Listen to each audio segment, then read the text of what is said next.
Bismillahirrahmanirrahim. Assalamualaikum warahmatullahi wabarakatuh.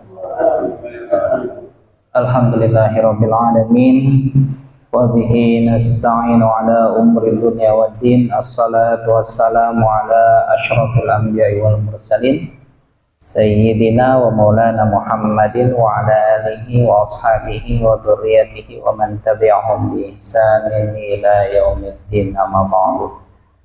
Alhamdulillah, syukur kehadirat Allah, kita bisa berjumpa kembali dalam kajian rutin kita, kajian salam yang diselenggarakan oleh Majelis Tarjih, Tajdid dan Tabligh PDM Buleleng.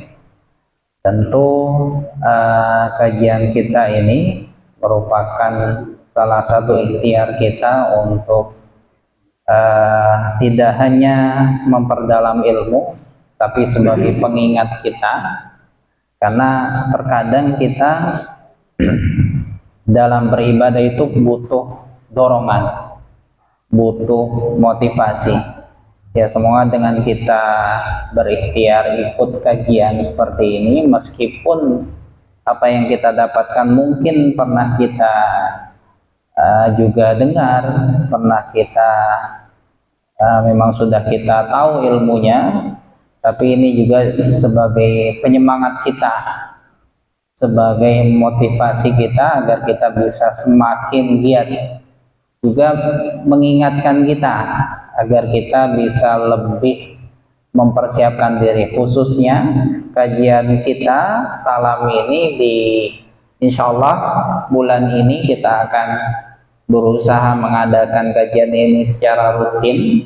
Temanya yaitu semua kaitannya dengan persiapan kita untuk menyambut datangnya momen yang selama ini sangat kita tunggu-tunggu, momen sekali dalam satu tahun yang sangat istimewa, yaitu bulan suci Ramadan. Dan semoga Ramadan di tahun ini itu bisa menjadi Ramadan terbaik kita sepanjang hidup kita, ya setidaknya menjadi Ramadan yang lebih baik daripada di tahun yang sebelumnya, sehingga kita nantinya bisa menjadi hamba Allah yang muttaqin dan bisa istiqomah dalam menjalankan ketaatan pada Allah Subhanahu wa taala. Salawat dan salam kita sampaikan ke Nabi Muhammad sallallahu alaihi wasallam, Khatamul Anbiya wal Mursalin, suri tauladan kita. Semoga kita bisa istiqomah dalam menjalankan, mempelajari sunnah beliau, dan juga tentunya mengimplementasikan dalam kehidupan kita. Baik teman-teman sekalian, hadirin yang dirahmati oleh Allah Subhanahu wa taala, kembali kita sudah berada di permulaan bulan Sya'ban. Ya, sekarang sudah di tanggal berapa sekarang? 5 ya. Tanggal 5 sudah masuk tanggal 5 Sya'ban. Itu artinya kurang lebih 14 hari lagi kita akan sudah masuk ke bulan suci Ramadan. Ya.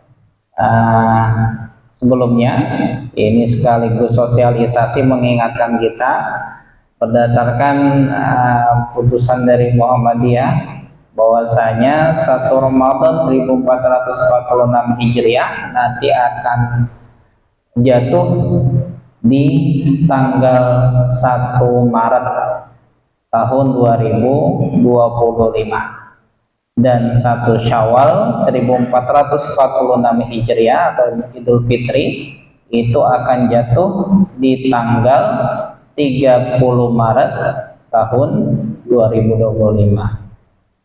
Ya, ini sebagaimana kita juga bisa lihat di dalam kalender Hijriah global tunggal.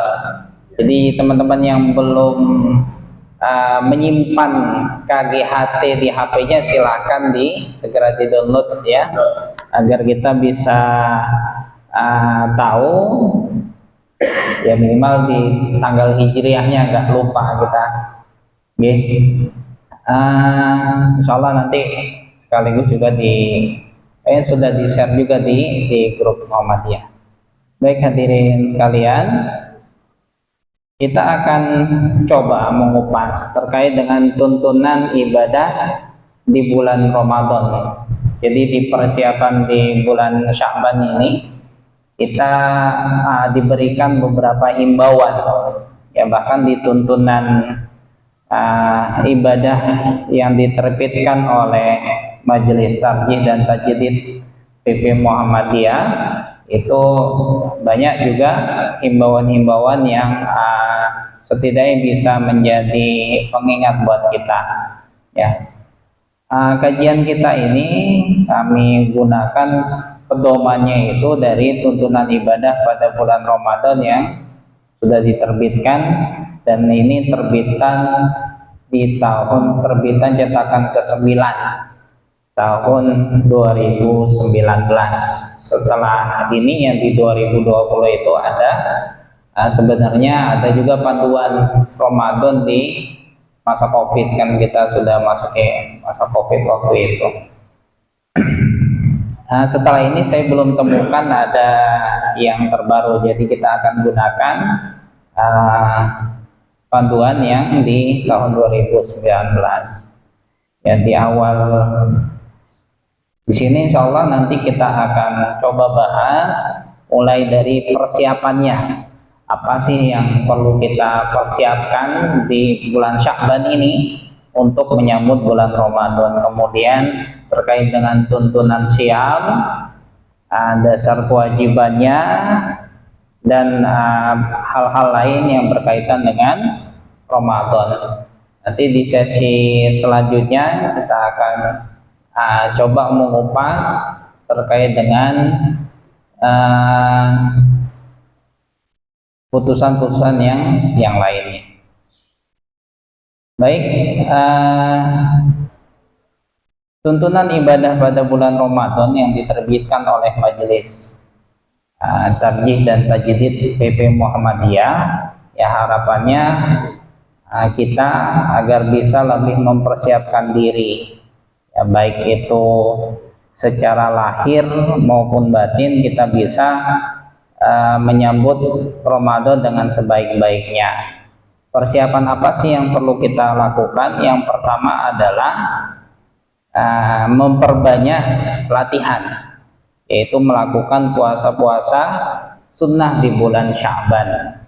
Sebagaimana hadis dari muttafaqun alaih yang bunyinya an Aisyah radhiyallahu anha qalat ma ra'aitu Rasulullah sallallahu alaihi wasallam istakmala siyama syahrin illa Ramadan wa ma ra'aituhu aktsara siyaman minhu fi Sya'ban.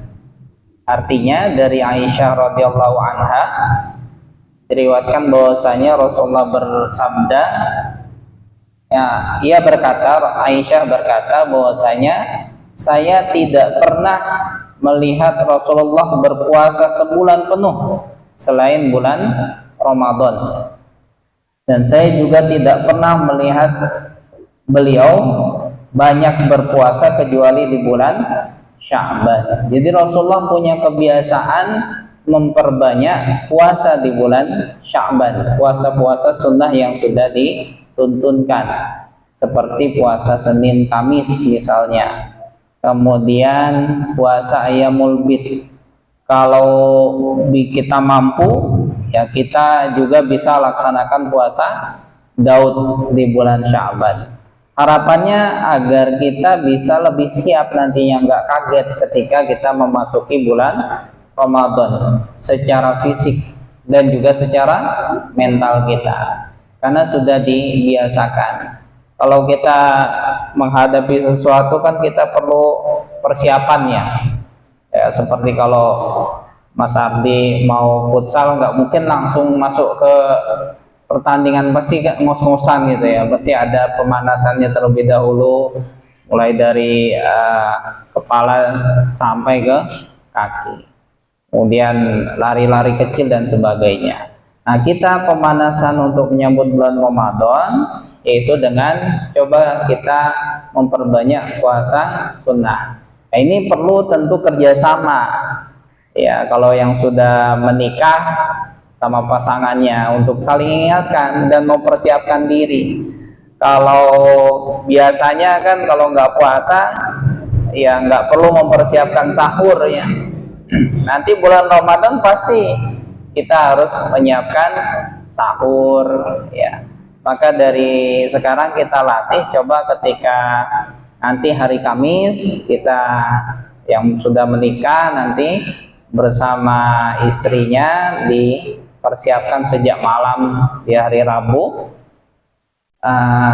apa nanti persiapan sahur, kemudian bangun sahur di jam berapa ya, kemudian ya bisa melaksanakan puasa sunnah itu. Kemudian yang kedua adalah melakukan pengkondisian Ramadan pada bulan Sya'ban di lingkungan masyarakat, rumah dan masjid-masjid dengan memperbanyak informasi dan kajian tentang tuntunan ibadah Ramadan.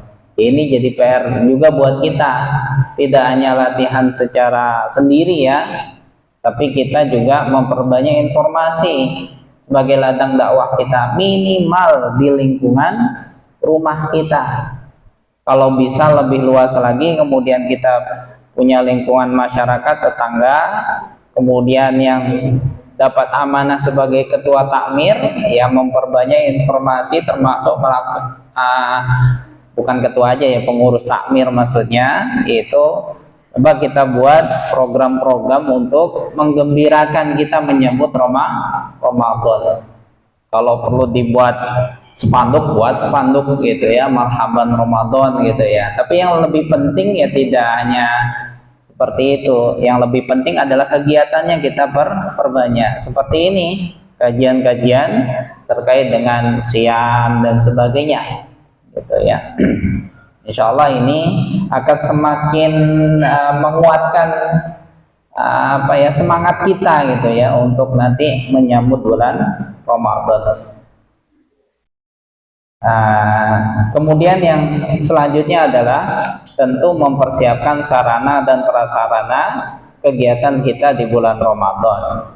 Kalau di masjid ya seperti misalnya sound systemnya kita benahi, sudah momennya ini itu mempersiapkan Ramadan. Kalau sound systemnya masih kurang bagus ya nanti kita benahi semua fasilitas yang ada misalnya di masjid ya, termasuk di rumah kita ya, persiapan nanti kemudian untuk mempersiapkan sahur dan sebagainya, termasuk persiapan kita nanti senjata kita untuk menghadapi nanti bulan Ramadan, kita perbanyak infak sedekah. Nah itu mulai dari mempersiapkannya sejak sekarang ya.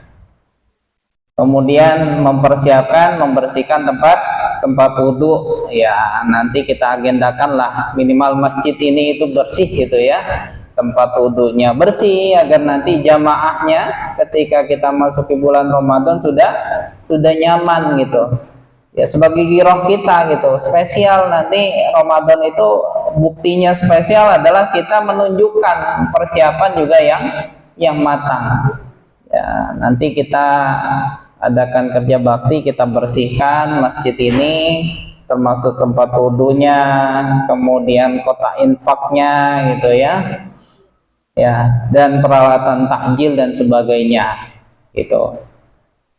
Ini sebagai bentuk persiapan.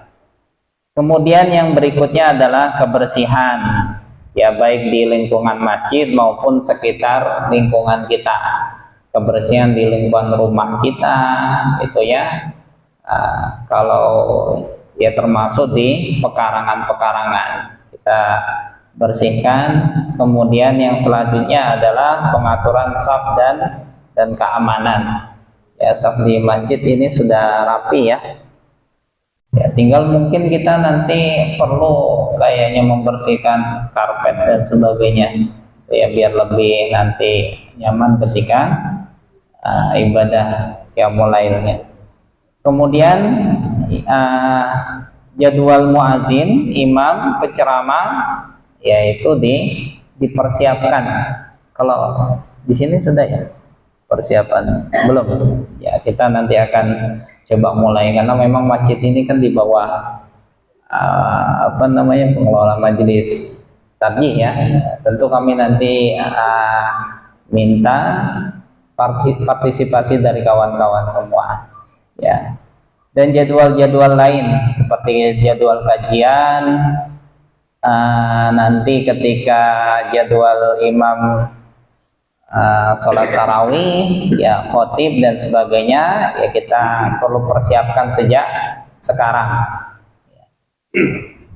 Kemudian termasuk nanti ya, kiranya kita perlu mempersiapkan tempat sholat untuk Idul Fitri, termasuk merencanakan imam dan khotib ya. Kita kan memang sudah menjadi tradisi kita mengadakan sholat Idul Fitri.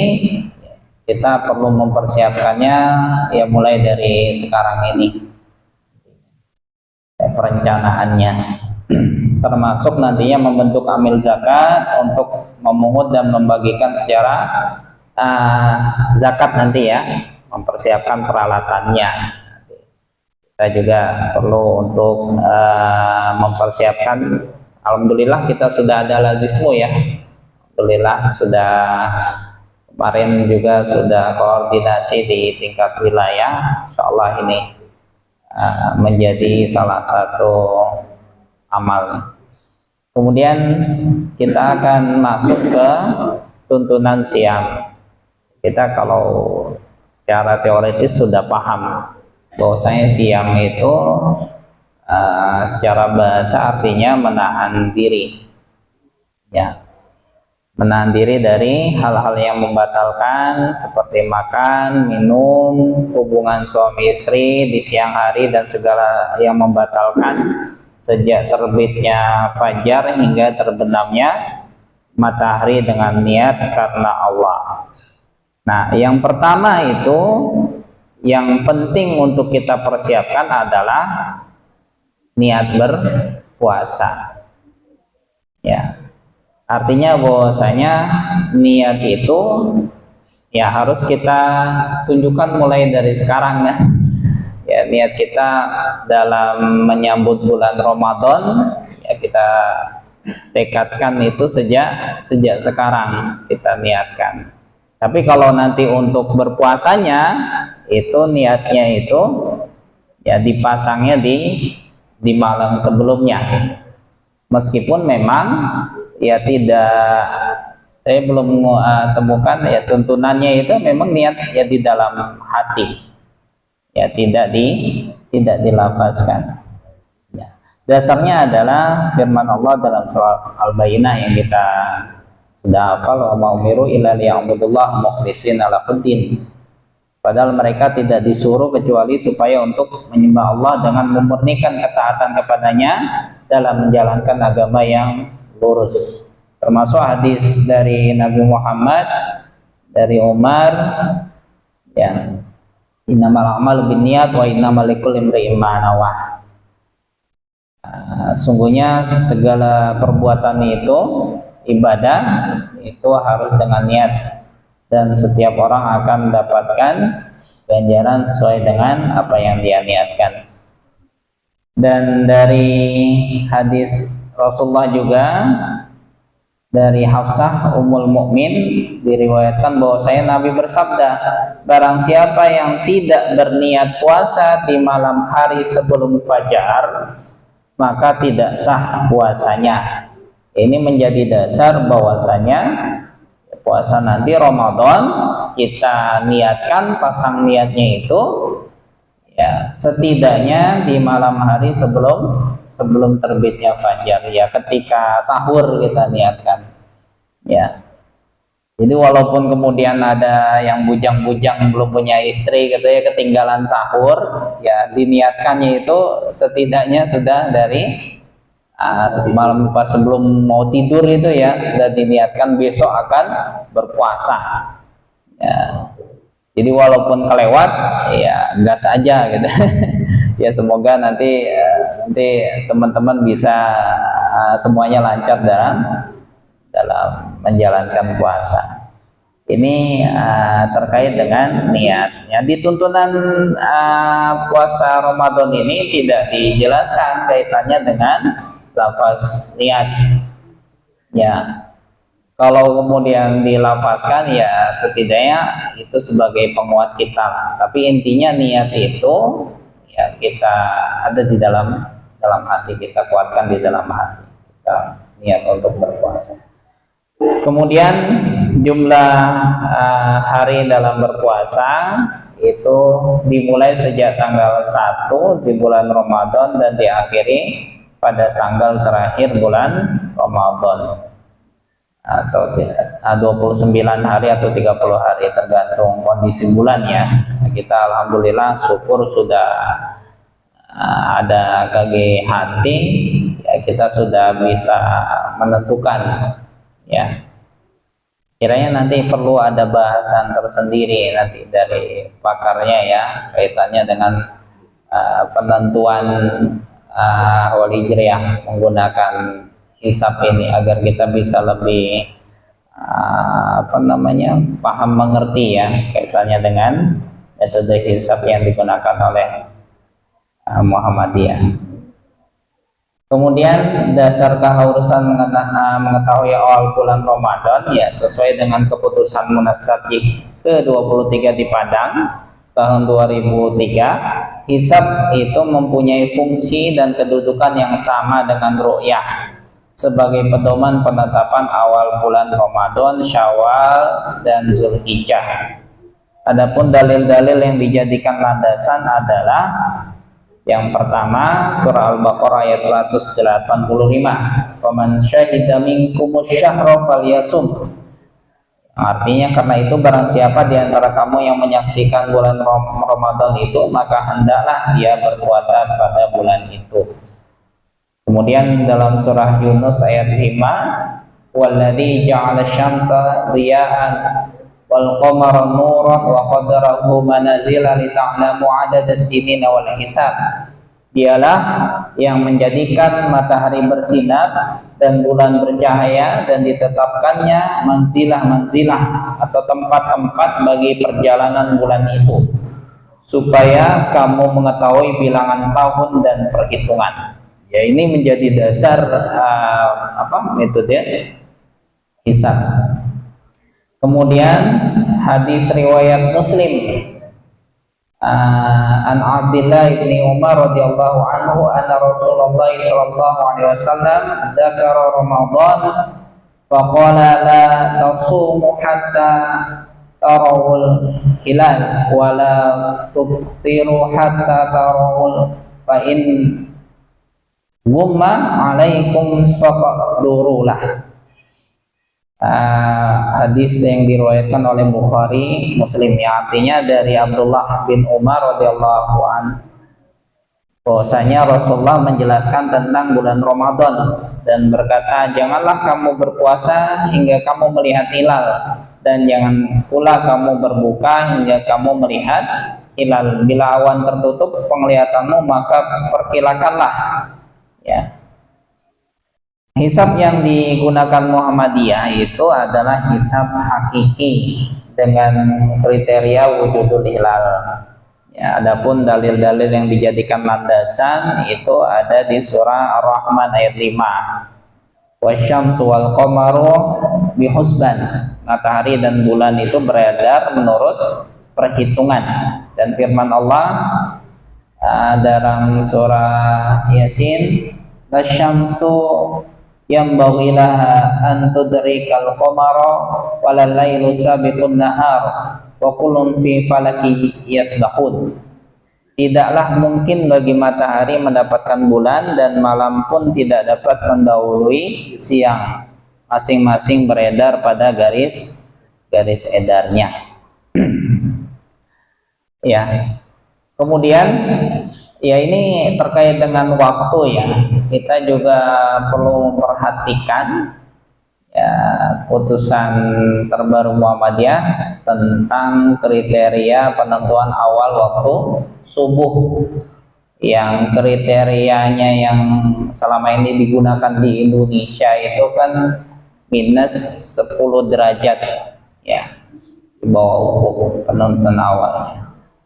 Setelah dilakukan penelitian yang lebih mendalam, termasuk sebenarnya sudah diterapkan di negara lain seperti Turki, juga ada di Malaysia juga bahkan menerapkan bahwa saya penentuan awal waktu subuh itu sudah menggunakan di minus 18 derajat ya.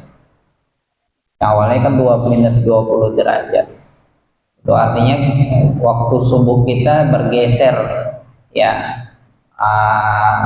Sebenarnya lebih pagi sama ini. Jadi banyak kemudian yang apa namanya, kalau dari luar negeri heran gitu, di Indonesia subuhnya itu kok lebih awal, masih gelap sekali gitu. Ini kurang lebih berapa 8 menit ya dari waktu subuh yang selama ini ada gitu. Jadi ini termasuk dalam ya penentuan nanti batas sahurnya ya. Kemudian dasar kewajiban siam Ramadan itu ya ada di surah Al-Baqarah ayat 183 ya ayyuhalladzina amanu kutiba alaikumus syiyam kama kutiba alal ladzina min qablikum la'allakum tattaqun. Orang-orang yang beriman diwajibkan atas kamu berpuasa sebagaimana diwajibkan atas orang-orang sebelum kamu agar kamu bertakwa.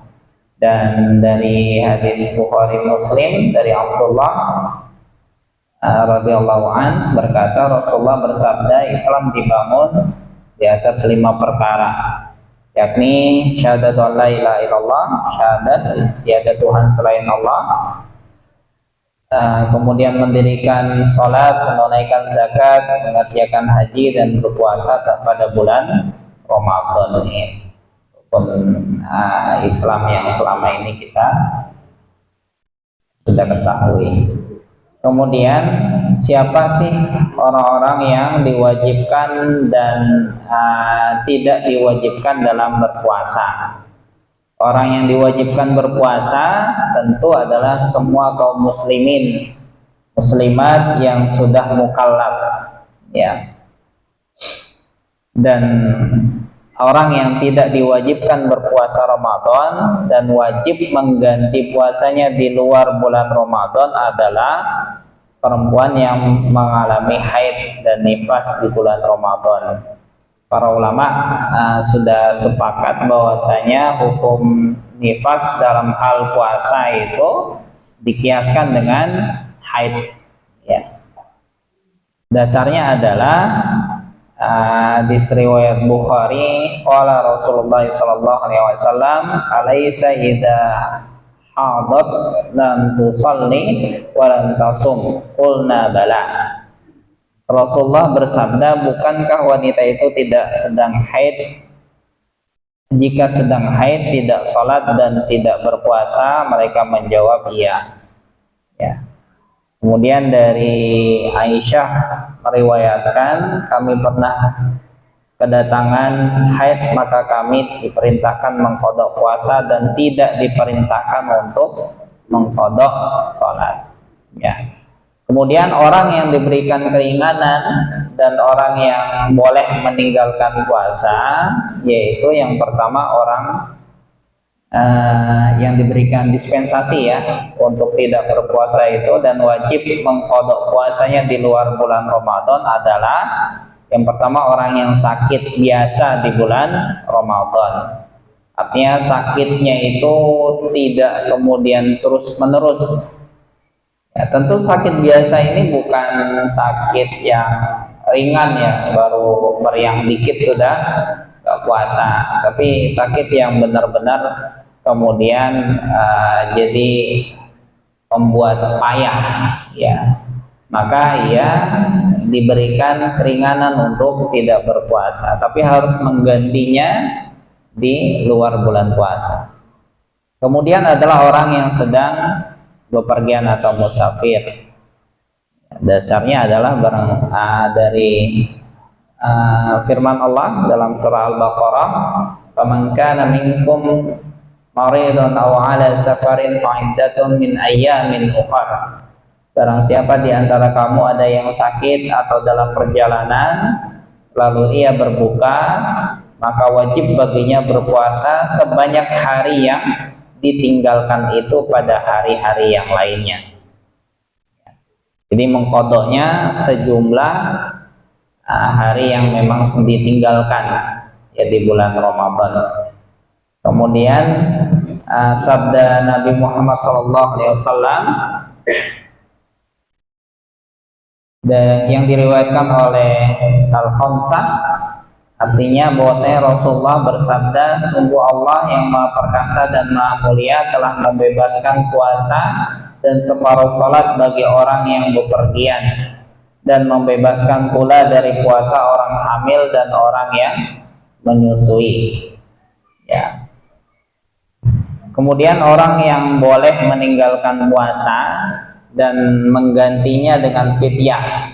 Fidyah ini ukurannya 1 mud kurang lebih 0,6 kg ya, makanan pokok atau lebih ya, kalau bisa dilebihkan untuk setiap hari yang ditinggalkannya. Ya, siapa saja mereka? Yang pertama adalah orang yang tidak lagi mampu berpuasa, semisal orang tua, atau memang orang yang kedua adalah orang yang sakit menahun. Jadi sakitnya itu tidak kunjung ada kesembuhan.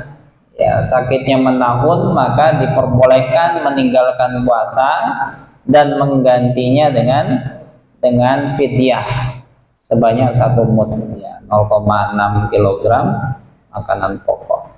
Kemudian yang ketiga adalah perempuan yang hamil. Ya, kalau perempuan hamil itu ya kehamilannya kan 9 bulan. Belum kemudian dia yang selanjutnya adalah perempuan yang menyusui. Ya, belum nanti memasuki masa menyusui. Jadi kalau punya istri yang hamil menyusui, ya nanti bisa disiapkan untuk fidyahnya. Ya, kalau ditinggalkannya itu misalnya sampai 29 hari gitu ya, maka ya tinggal dikalikan untuk dibagikan ke fakir miskin. Dasarnya adalah surah Al-Baqarah ayat 184. Wa 'alal ladzina yutiqunahu fidyatun ta'amun miskin. Wajib bagi orang-orang yang berat menjalankannya, jika mereka tidak berpuasa, membayar fidyah, yaitu memberi makan orang miskin. Ya. Kemudian apa sih hal-hal yang membatalkan puasa dan juga sanksinya? Yang pertama adalah makan minum di siang hari pada bulan Ramadan. Ya. Maka puasanya batal dan wajib menggantinya di luar bulan Ramadan. Ya. Kalau kemudian ya disengaja, ya tentu sanksinya meninggalkan puasa gitu, dengan sengaja tentu akan mendapatkan dosa gitu ya. Ini nanti termasuk dikuatkan gitu ya peserta didik, murid-murid kita, jangan sampai nanti ada yang kemudian meremehkan ibadah puasa di bulan Ramadan. Jadi PR khususnya teman-teman dari guru ya, apalagi kemudian meninggalkan puasanya itu secara terang-terangan gitu. Karena ya banyak terjadi di lingkungan kita gitu ya, yang sudah mukallaf itu meninggalkan ya makan minum gitu, bahkan diperlihatkan gitu, seakan-akan tidak ada beban gitu ya. Ini jadi PR, jangan sampai ini terjadi di lingkungan kita ya. Kemudian yang kedua adalah yang membatalkan tentu berhubungan suami istri di siang hari pada bulan Ramadan. Ya, maka puasanya batal dan wajib mengganti puasanya di luar bulan Ramadan, dan wajib membayar kifarah berupa yang pertama memerdekakan seorang budak.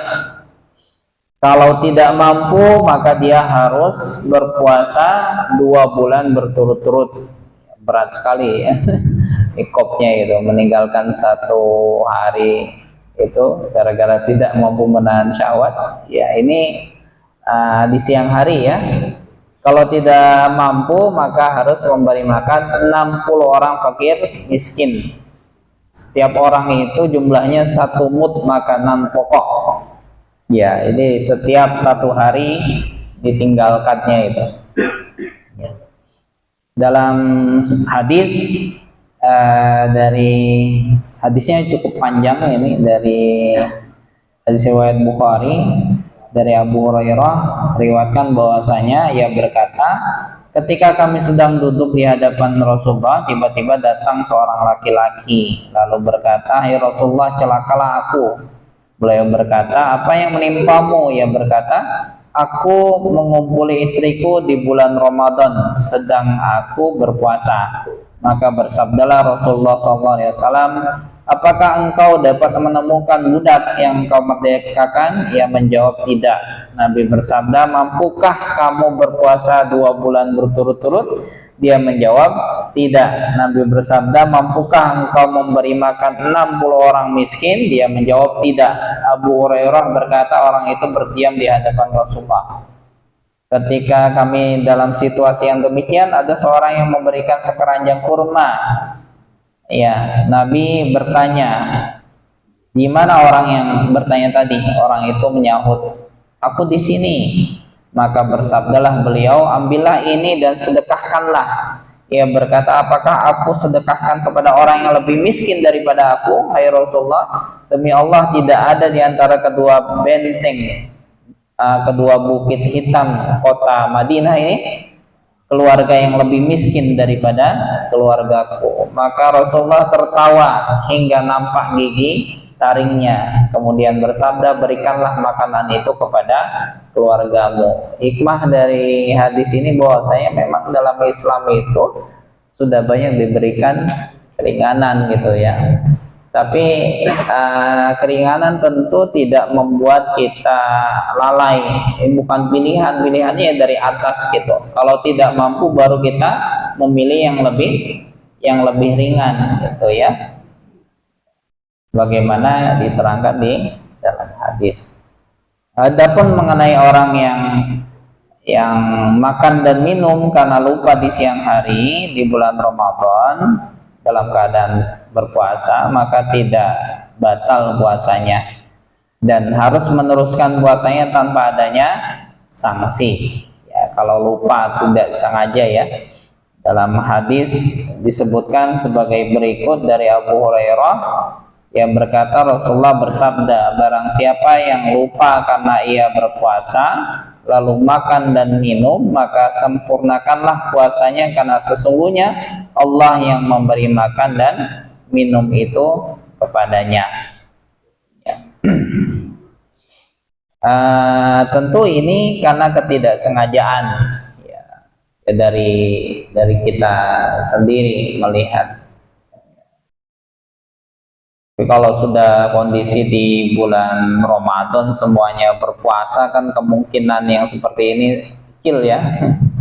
Ya sudah dikondisikan itu untuk apa? Tidak ada makanan gitu. Pasti sudah insya Allah bisa dijalankan. Kalau ada yang seperti itu ya kemungkinan sangat kecil.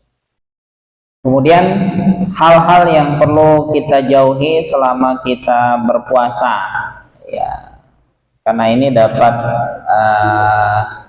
menciderai nanti puasa Ramadan kita, dan tentu akan menguras ya amalan soleh, yang nilai dari amalan soleh yang kita kerjakan, puasa yang kita kerjakan.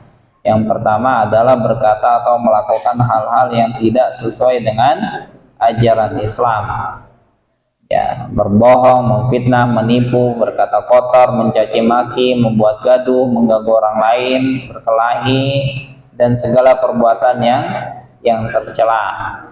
Ya, kita menahan diri ya. Sebenarnya kita dituntutkan untuk menahan diri walaupun tidak berpuasa ya. Memang kita biasakan untuk berkata yang baik. Kalau tidak, lebih baik kita diam. Kana yu'minu billahi wal yaumil akhir falyaqul khairan aw liyasmut. Ya, yang dipertaruhkan adalah keimanan kita, itu dia akan dipertanyakan kemudian kalau kita sembarangan dalam berkata.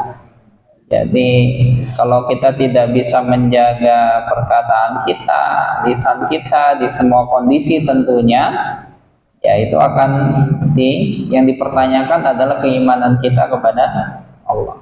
Barang siapa yang beriman pada Allah dan hari akhir, maka berkata yang baik. Kalau tidak, lebih baik diam. Ya.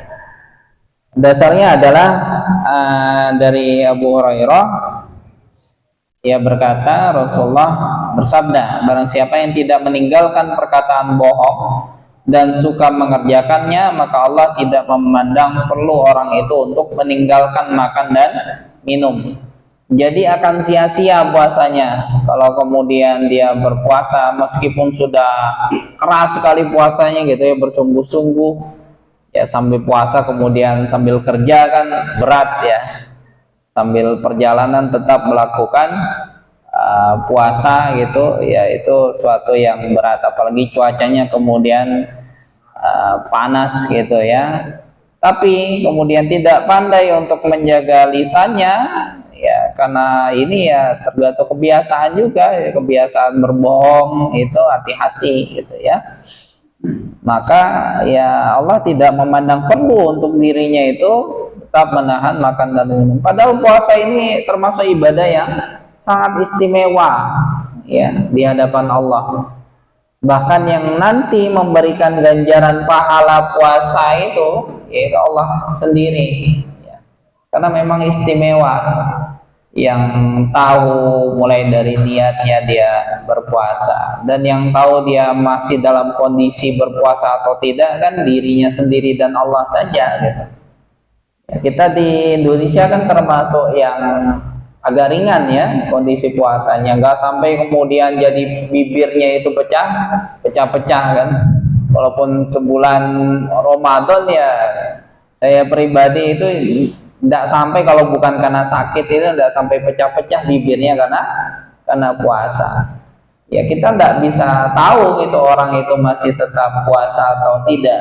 Ya, kan bisa jadi kemudian ya dia berbuka di tempat yang tersembunyi dan sebagainya.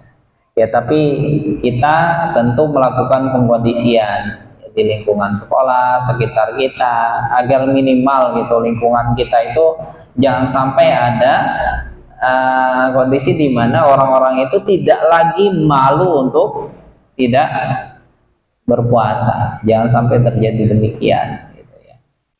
Ya karena banyak dijumpai di jalan itu ya, bahkan sholat Jumat gitu ya, ketika waktu masuk sholat Jumat ya, tidak bersegera ke masjid, meninggalkan sholat Jumat itu jadi apa namanya, bukan jadi hal yang lumrah, termasuk ya bulan Ramadan ini berpuasa.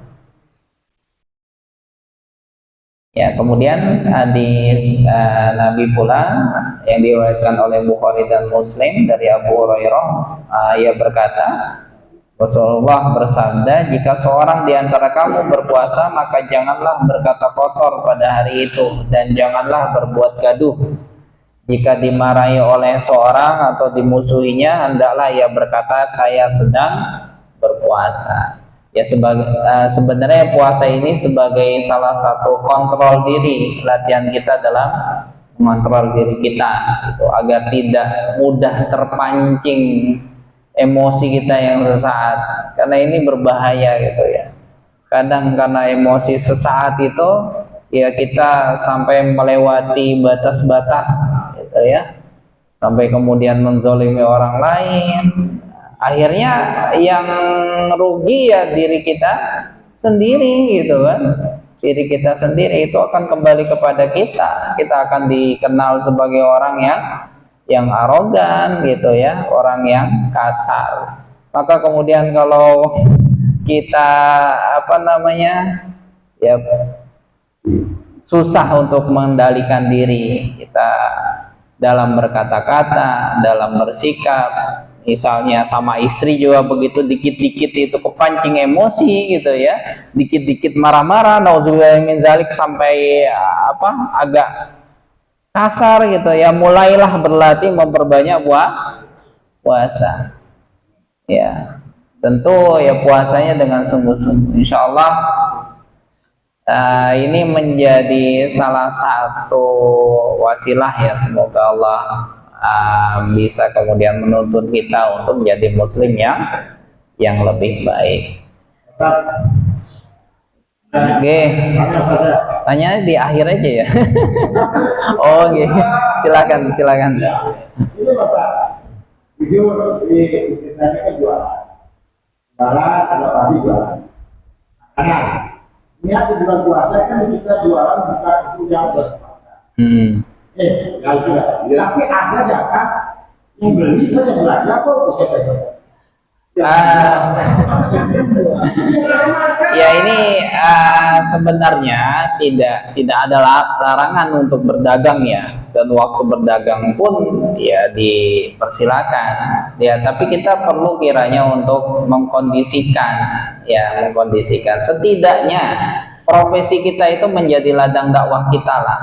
Kalau kemudian kita tahu jamaah yang belanja, ya banyak kok praktek di luar sana, kemudian bukannya dijualin tapi diceramahin, nih kamu berpuasa loh gitu ya, akhirnya tidak dijual gitu ya. Memang kita kan di Bali gitu ya, di Bali banyak pasar yang lebih luas ya. Kalau kemudian kita tidak laku untuk orang tersebut ya, insya Allah dengan kita berdakwah kemudian mengajak dia untuk ya seenggaknya nahi mungkar lah gitu ya, semangat kita Muhammadiyah, nanti yakin insya Allah nanti diganti yang lebih baik. Atau mungkin dikondisikan lah, yang kalau pagi kan jarang juga di bulan Ramadan yang belanja ya Pak, jumlah yang kemudian belanja kecuali yang memang bukan muslim ya, silahkan dilayani. Maka nanti dikondisikan itu jualannya itu ketika di waktu dekat-dekat berbuka, insya Allah lebih laris itu.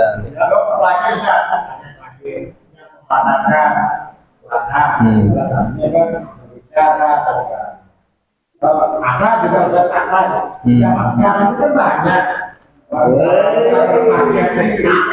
Ikhlas kita apa dimakan juga.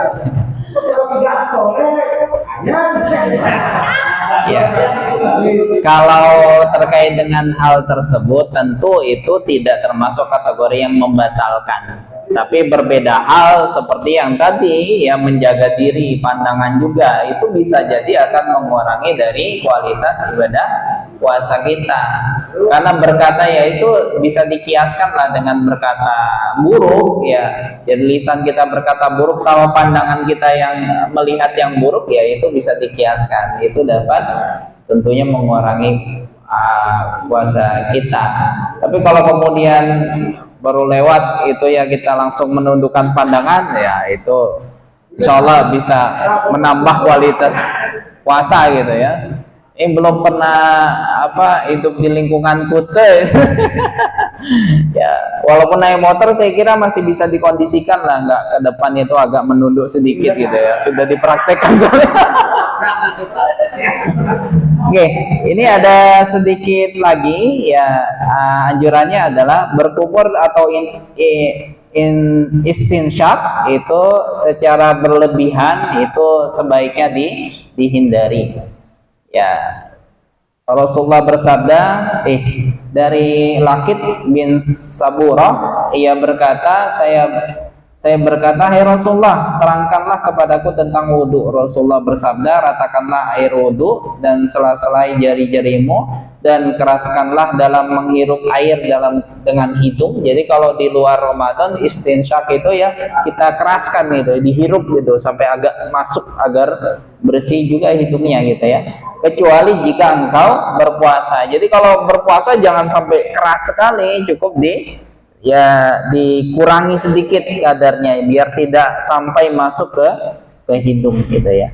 Kemudian yang ketiga adalah mencium istri di siang hari jika tidak mampu menahan syahwat. Ya ini perlu kita hindari. Dari Aisyah berkata, ia berkata pernah Rasulullah itu mencium dan merangkul saya dalam keadaan berpuasa.